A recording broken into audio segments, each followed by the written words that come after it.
Hi, everyone.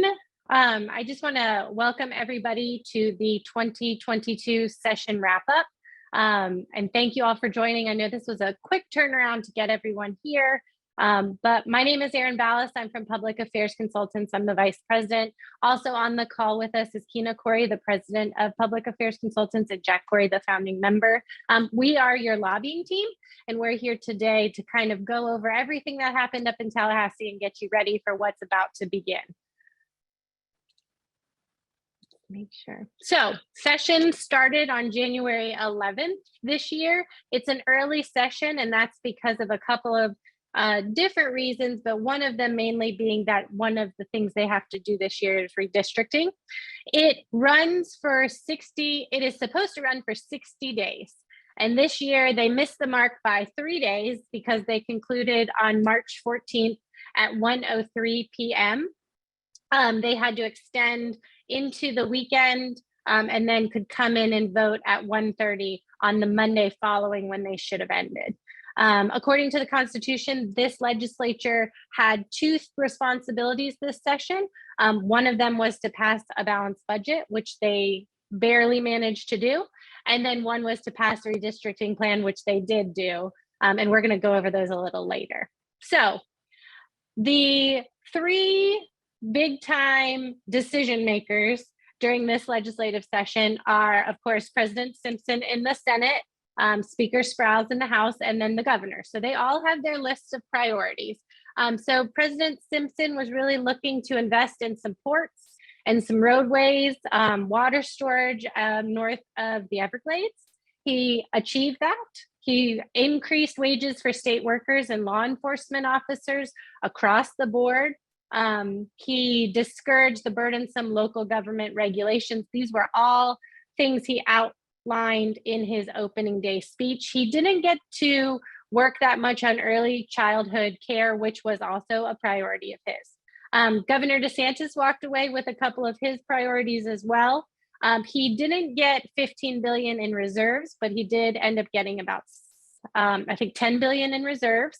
He didn't get $1 billion gas tax holiday, but he did end up with a gas tax holiday, and we'll go over that later. He did get rid of the testing procedures that the state currently undergoes in favor of a new testing procedure that kind of tests the kids incrementally throughout the year. Teacher and law enforcement bonuses were something that was a priority of his, and while he didn't get specific bonuses for them, they did get across the board increases, so I think he can probably count that as a win. He wanted to continue investing in natural resources, which we did do, but maybe not in the way he had originally outlawed. We did pass some immigration law for him, and then data privacy didn't pass this year. It kind of died at the end. Speaker Sprowls ended up with probably the most wins. He got affordable housing. He did achieve some of those opportunities, and we're going to go over them later. Law enforcement recruitment, his number one bill, passed and is ready to go to the governor any day now. It includes some funding for education for law enforcement officers, some retention funding as well, trying to get really great law enforcement officers to come to the state of Florida. He passed his abortion bill, which was a priority, and then a critical race theory bill that is also on its way to the governor. So he kind of came away with everything except data privacy. So what were the big issues of session outside of the priorities? So we went over these kind of prior to session and during the annual conference, but the big abortion was passed. The Republican-controlled legislature passed a proposal that would prevent physicians from providing abortions after 15 weeks of pregnancy. It was extremely heavily debated. In fact, in the House, they were in session until about just after midnight debating that bill before they voted on it. It's similar to a Mississippi-style law that is under review by the Supreme Court. So it is going to go to the governor. He's already signaled he will sign it, and I'm sure we'll see a lot of lawsuits that'll come out after that bill is signed into law. The budget was a huge issue, and we're going to go over that a little later. Education, I'm sure you guys have heard of the Don't Say Gay bill. That is one of the bigger issues that sucked a lot of the wind or the took a lot of the bandwidth that took place this session. There was some election law that was passed, specifically that would create a new office in the Department of State that would investigate voter irregularities. The bill would also increase penalties for violating election laws, such as something that's known as ballot harvesting. Healthcare was a big issue, and COVID-19. Towards the beginning of session, it kind of became more about healthcare at the end, but they passed some standards in nursing homes, that the industry was facing some worker shortages. They also passed, and it was signed by the governor, a measurement that extends the COVID-19 protection related to providers. That'll go until June 1st of 2023.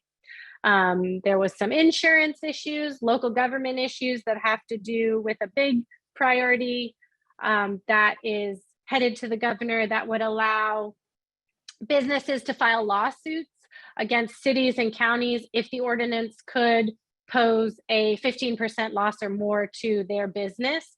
It would apply to businesses that have been in operation for at least 3 years. Redistricting was passed, and actually we will go over that a little later, but both the House and the Senate maps are set, so we know what those lines look like moving forward into election time. And then solar power.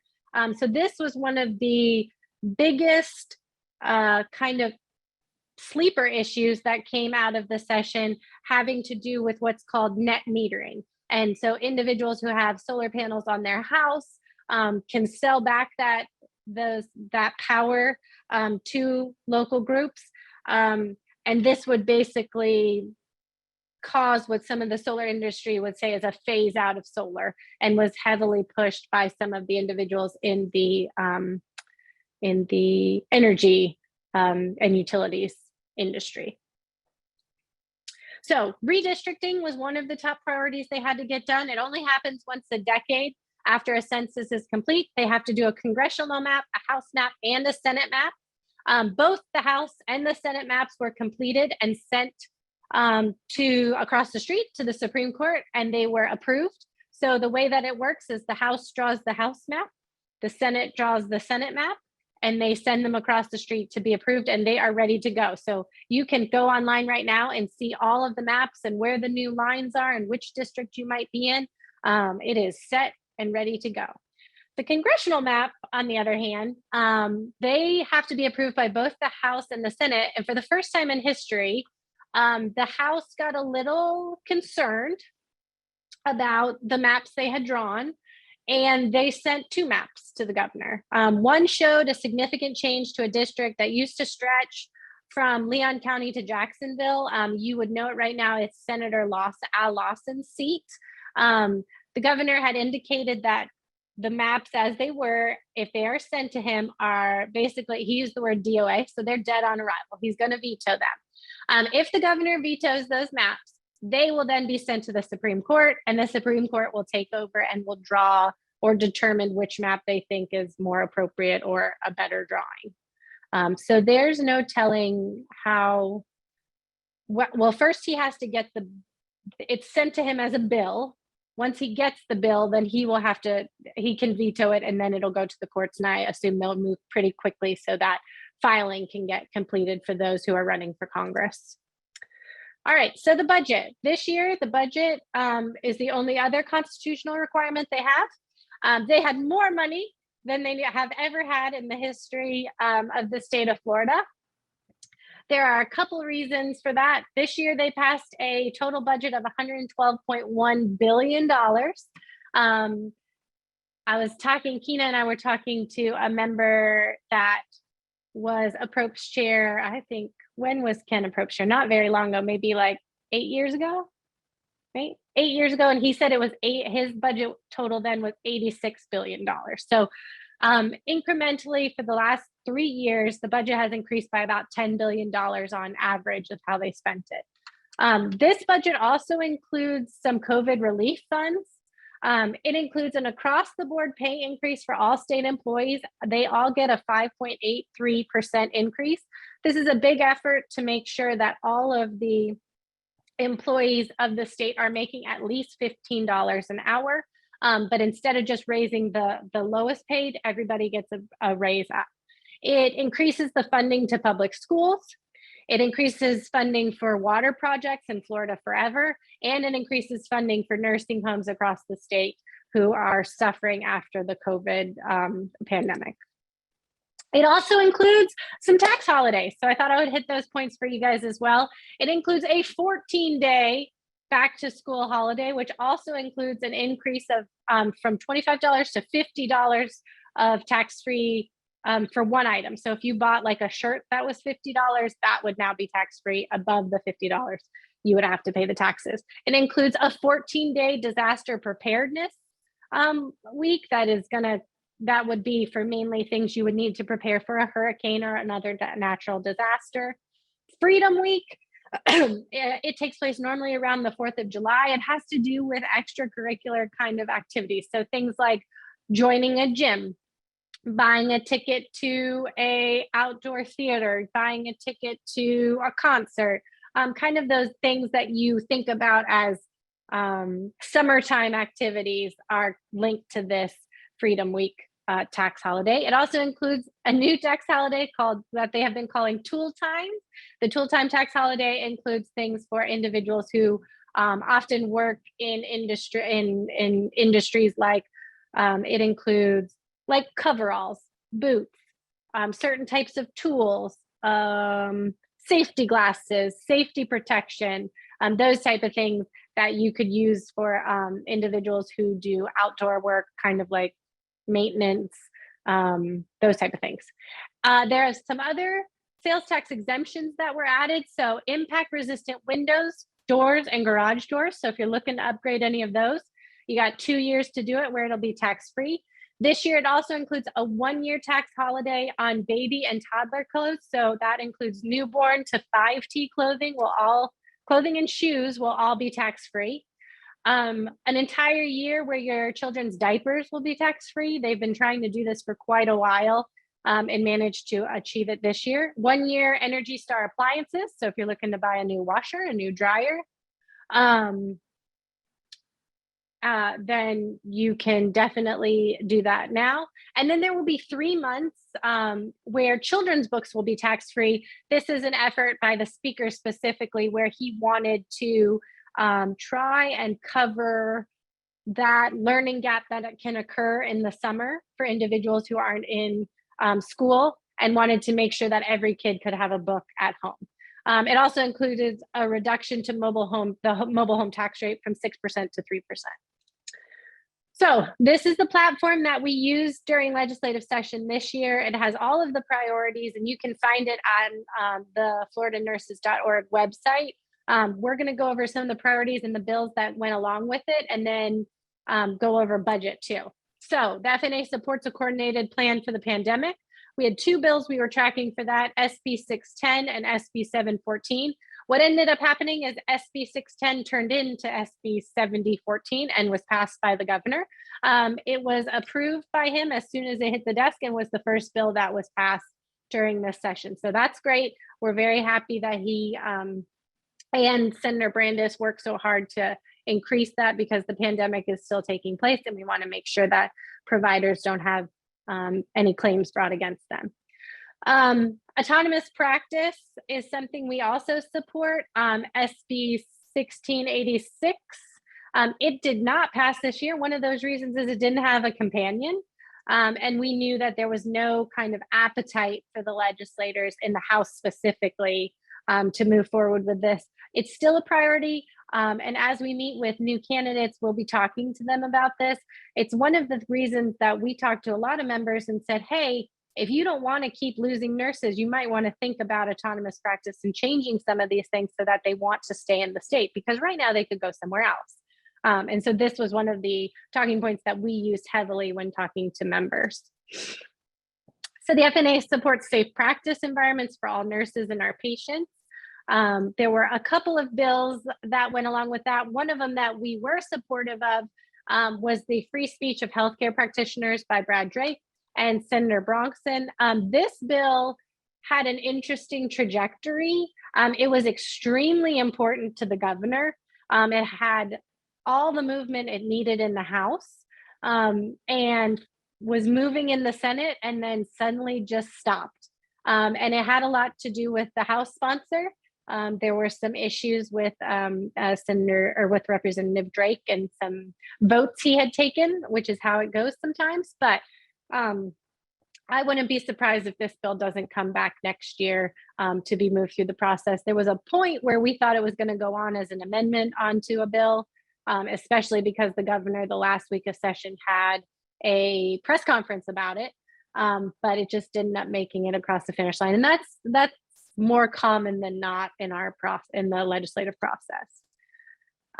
This is about the good news is that the bill having to do with unions, so HB 1197 and SB 1458 didn't become law. The House bill did pass and move through all of its committees of reference and was heard on the floor. The Senate bill, however, was not heard in one committee. And towards the end of session, there was some waiving of the rules, and some bills that were not heard in committee at all were suddenly being put on the floor or put on the agenda in committee to be heard. And this was a bill that was a part of that negotiation and never came to fruition. So I think a lot of it had to do with the fact that we let the sponsors know that the nurses were included, that is a small conglomerate of individuals who are a part of this bill that they would touch. The main purpose from what all the sponsors have told us is that this is intended for the teachers union, and they had no intention of hurting anybody else or impacting any other unions. And they just weren't really able to come up with a way to kind of focus that a little better. So that didn't become law either. So some additional bills that we had supported thanks to Willa's work to get a rapid response team together for us during session. So these were individuals who volunteered their time.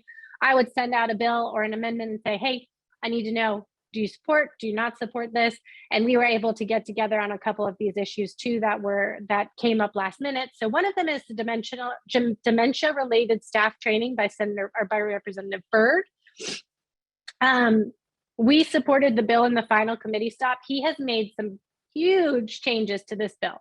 So last year, we were not as supportive of the bill. It was very onerous, and it put a lot of additional education requirements on nurses that we were not comfortable with, especially because they were things that you would have already been trained in. So we worked with him in the interim on that issue, and he did come around to it. I will tell you, there was still a lot of opposition to it in the committee, but it ended up dying in that committee, and the Senate never heard the bill. So we will continue to work on that issue as it comes up. I know that the organization that has been pushing it wants to bring it back again. They want to have more education in recognizing dementia and how to treat it and how to kind of combat it. And so I think that bill will probably be on your list again next year. So keep a lookout. The other bill that became a priority is HB 861, which had to do with medical specialty designation. This bill was filed by Dr. Masulo, that basically was making it originally that you could have, if you misrepresented your certifications or your education level, that a very high level of discipline could come down on you. So if you said you were a doctor and you were not a physician, then you could face some serious ramifications for that. So last week of session, the bill hasn't been heard. It's in its last committee. It magically comes to the floor in the House, and the Senate bill hasn't been heard anyway, or magically has one of those moments where it is brought up into a committee with one other bill as a part of a negotiation tactic that takes place at the end. It came with a very significant amendment that we were able to sponsor that removed the language that had to do with disciplinary actions for misrepresenting yourself, and instead would require a practitioner basically wear a name tag like this big that listed all of your qualifications. I mean, it was just short of like basically carrying around your degree with you. And that amendment went on. We were able to support the amendment. We didn't love it. But when a bill is magically heard in a committee in the last week of session, you pretty much think it's going to come, that it's become part of a trade. This bill ended up dying in committee, which is also crazy. So we will also keep an eye out for this. There were a lot of inside baseball having to deal with why this bill came up, why it moved into the process. And it has to do with some candidates and who was going to run for what seat. And we'll go over that a little bit later, probably more when it comes to election time. But don't be surprised if Dr. Masulo is not on the top of our candidates to support list moving forward. So the last part we're going to talk about is the Florida Center for Nursing. This year we put in a budget request for $800,000. And Camilla Brown was kind enough to sponsor it for us in the House, and Senator Hooper sponsored it in the Senate. And budget negotiations take all different turns, and they last a long time and can go back and forth. And so after we were put in the budget originally for about $500,000, and we were pretty happy with that. And Jack and I and Willa, with all of her hard work, were working to kind of increase that amount. We were able to secure, and Willa was through all of her hard work, in total $5 million for the Center for Nursing. In addition to that, nurses this year will receive a student loan reimbursement, that funding level. They'll do rulemaking on that, and we'll continue to keep everybody in the loop on how to qualify for that and how to move forward with that funding. A nursing education increase that will go across the board and be divided up amongst the schools. In addition to that, a new education funding source called the Pipeline was funded for state colleges and state universities to get more nurses educated. So in total, nursing funding this year was just a little over $151 million. I mean, it's not a big deal, but we're pretty excited about it. When I brought it back to Jack and Kina and said, so remember that Center for Nursing, when we were just asking, we just wanted to bump it up a little bit, they gave us $5 million. So we are so thankful for all the work that all of you put in, reaching out to your members, contacting them. It made a huge difference. I know that Jack, along with myself, had enough members come out and say, we get it. We're going to take care of the Center for Nursing. We've got it. If you would just tell your people. So I wanted to thank everyone and Willa and Caitlin for all of your help. We couldn't have done it without you. So that's a great opportunity for the FNA.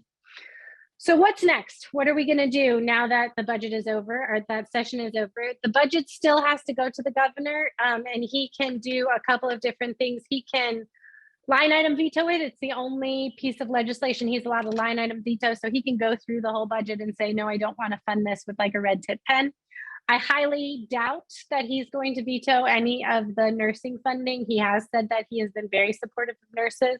But once that is signed, they'll go into rulemaking on how to spend it and how it's allocated. And I'll send updates on that as it becomes available. But now we have to get ready for campaigns. So the first thing we need everyone to do is to register to vote. So if you aren't registered, today is the day, tomorrow is the day, any day is a great time to register. So you can go to registertovote.gov in Florida, registertovoteflorida.gov, excuse me. You can click to register or update. It'll take you through. It's completely automated. You don't have to do that thing anymore where you go to your division of elections or your local supervisor. You can just go here, make sure that you're registered to vote. Make sure that if you registered a while ago and your signature has changed, that you update it, because that's something that can cause a ballot to be disqualified. Actually, a senator on the floor was saying that he was in person voting and signed the little scroll, and the lady who was sitting there said that your signature has changed too much. You're going to have to provide 2 forms of identification now because your signature isn't the same one as on file. And he was like, well, I was 18 when I signed up to vote. Of course it doesn't match. So make sure that you're checking on that and updating it as well. So that's just something to keep in mind. And we want you to do it. Registering to vote is a privilege, but it's also a priority. So if you want to have an impact on the people who get elected. So election dates are coming up. The primary election is August 23rd. So you need to be registered to vote in that election by July 25th. So it seems like you have a lot of time, but how about this? We'll just make a plan. As soon as you get off this, go to floridaregistertovote.org, get it done today. You won't have to worry about it. And then you can ignore all the emails that you'll get from Caitlin and from me saying, please make sure you're registered to vote. You don't have a lot of time. Don't forget to vote. Don't forget to vote. And then the general election will take place November 8th. And then to register for that will be October 11th, but you won't have to worry about that because you got off of here and you registered to vote. So you won't have to worry. What are you going to get to vote for in that time? Well, there'll be 28 congressional seats that are up and open, like we were talking about. The brand new map will hopefully be finished. Excuse me, will hopefully be finished. So you will be voting for new congressional seats. There are 40 new Senate seats that will be up, and there will be 120 House of Representatives up. So because of redistricting, everybody is up for re-election this year. So you really want to make sure you're registered to vote so you can have an impact. In addition to that, there are statewide elections this year. So the governor is up for election, the attorney general, the CFO, the commissioner of agriculture, and then of course the US Senate and the US Congress are all up for election. So it's definitely not a year you want to miss.